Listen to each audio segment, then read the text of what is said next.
लोहमार्ग police station कल्याण येथे एक लहान मुलगा सुमारे 8 महिन्याचा अपहरण झाल्याबाबतची तक्रार दाखल करण्यात आली होती। लोहमार्ग पोलीस स्टेशन कल्याण यांनी त्याबाबतचे काही फुटेज प्रसारित करण्यात केले होते। तर आमचे महात्मा फुले पोलीस स्टेशनचे पोलीस हवालदार सोनवणे हे काल रात्र ड्युटीला असताना ह्या आरोपीची त्यांना फुटेजची पाहणी केली। तर त्या फुटेजमधील जी व्यक्ती होती मुलाला घेऊन जाणारी ती त्यांच्या ओळखीतली त्यांना समजली।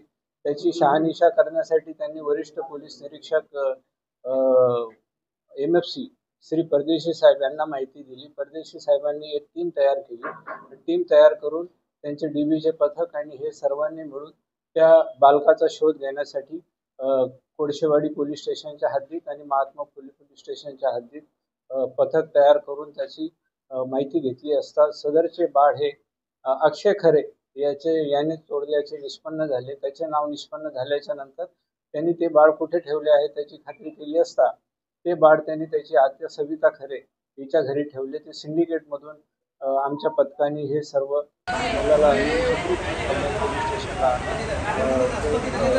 त्याच्या आई वडिलांना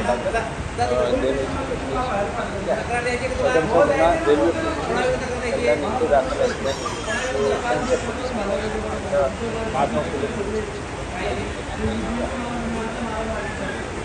त्याबाबतचं सध्या माहिती नाही आहे। आम्ही पण माहिती घेतो आहे आणि रेल्वे पोलीस स्टेशन त्याबाबतचं आता सदरचा गुन्हा हा रेल्वे पोलीस स्टेशनला दाखल असल्यामुळे पुढील तपास कल्याण लोहमार्ग।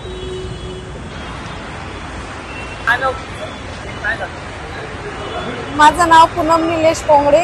मी रात्री झोपली होती आणि माझा मुलगा उचलून घेऊन गेले। प्लॅटफॉर्म वरती ब्रिज वरती झोपलो होतो आम्ही आणि मग त्यावेळेस 4:15च्या दरम्यान माझा मुलगा घेऊन गेला तो। आणि नंतर सकाळी आम्ही 6 वाजता उठून बघतो तो मुलगा नाही। मग आम्ही शोधत सीधे पोलीस स्टेशन मध्ये आले। मग त्यांनी आमची तक्रार घेतली आणि आमचा मुलगा आम्हाला शोधून दिला। रात्री 4-4:30ला आणि आज शोधून दिला त्यांनी माझा मुलगा मला।